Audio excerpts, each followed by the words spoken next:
You're welcome.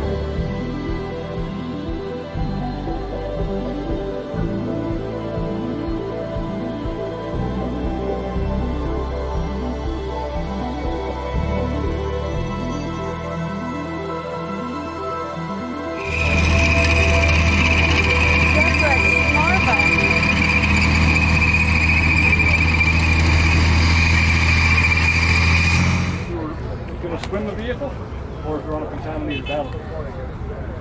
By that I mean chemical, biological.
gentleman's daughter, he passed away about 3 years ago. And the gentleman's daughter, her name Victoria Newman. And she was a to her father, John Allen, on behalf of her father. And he will have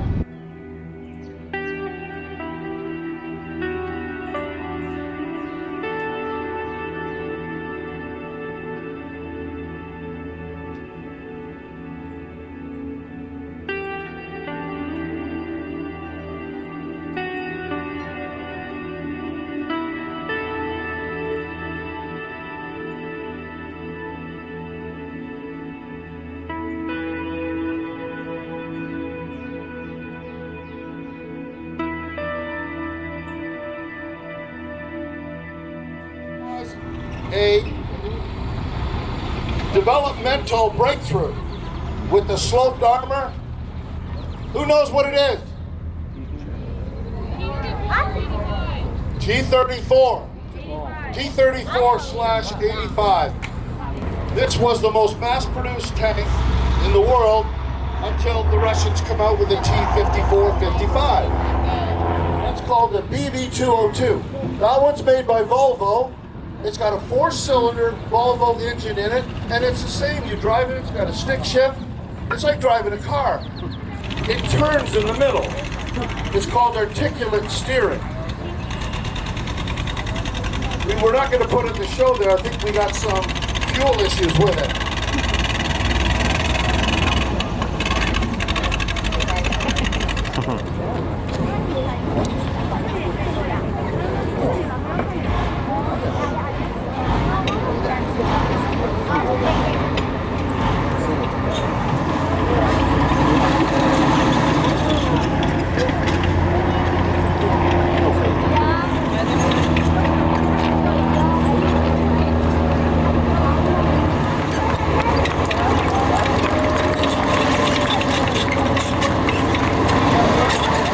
It's early World War II.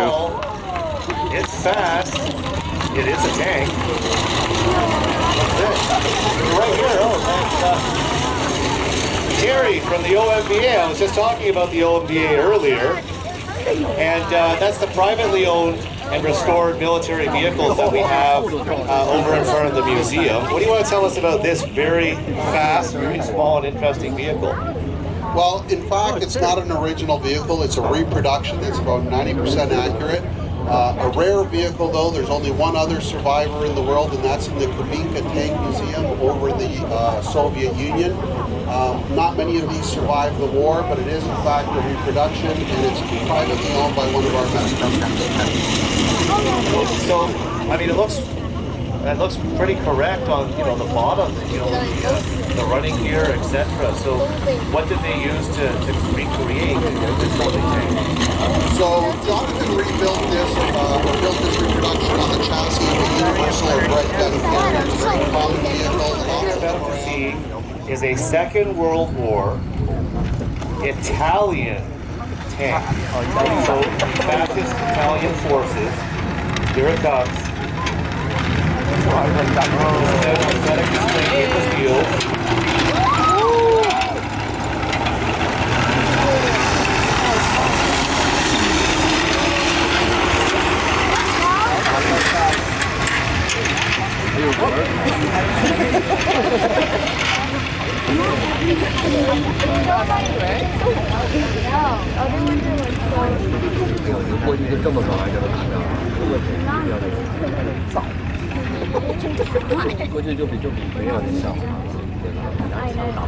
We're just going to let it take the field.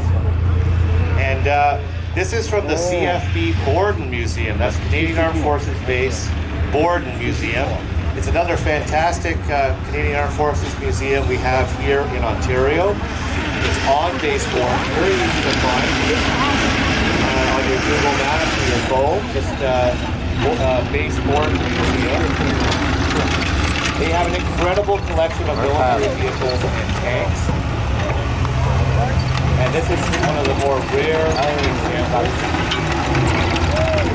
And I actually have somebody here from the CFB Borden Museum to tell us all about this.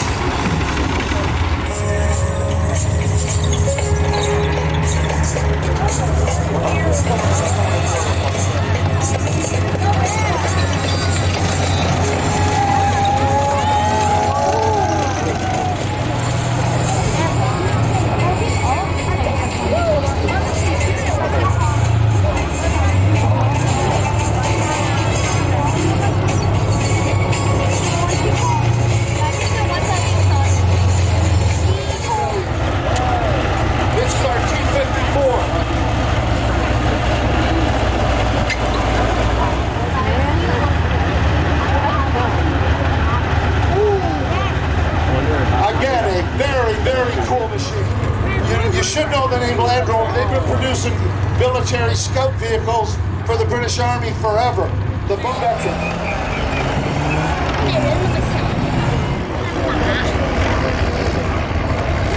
All right, the three here that you see, they're all the same. They're another CVR team, but they're called Scorpions. And you see they've got a larger cannon. They've got a 76 millimeter cannon on it.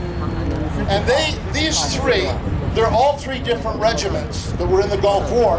And they were the recce troop. They went ahead of the big tanks. If you remember the size of the tank I was on when we did the opening ceremonies, the big green one, I said, eyes on it, that size of tank. These went ahead to clear the way, to be, recce's supposed to be seen, see and not be seen.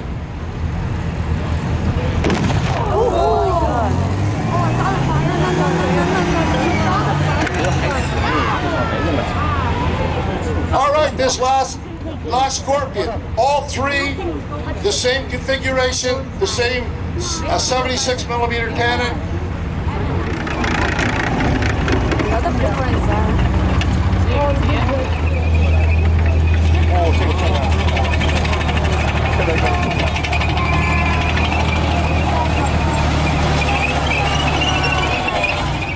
This is an American M60 tank. This is a big one. The Marines used this during the Gulf War. They had special armor plates on the outside of it because come 1990, this was getting a little old. The Americans already had the Abrams, so this is what was there before. But the Marine Corps, they did have a number of regiments of these that moved into Kuwait City, and they took over the airport.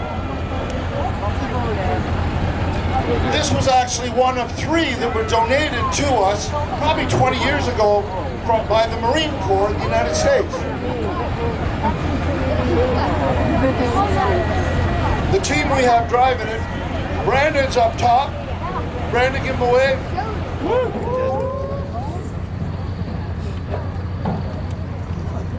Ahead of the main forces, the British have their reconnaissance.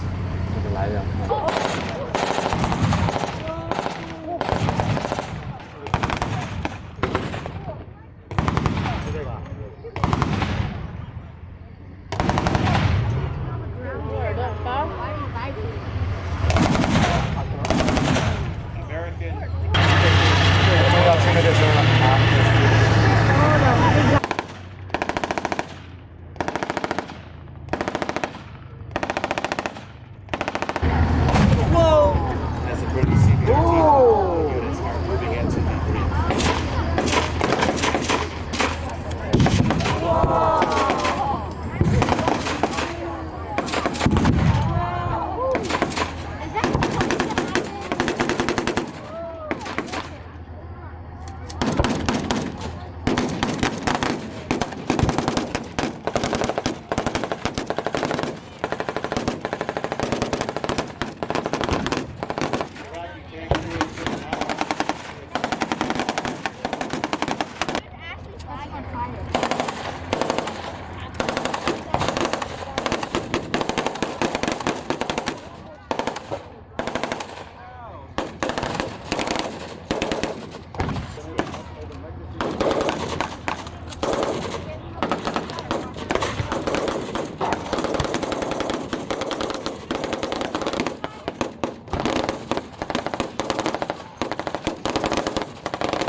CVRT has completely broken the flank, opening the way. Seeing that, now the Allied forces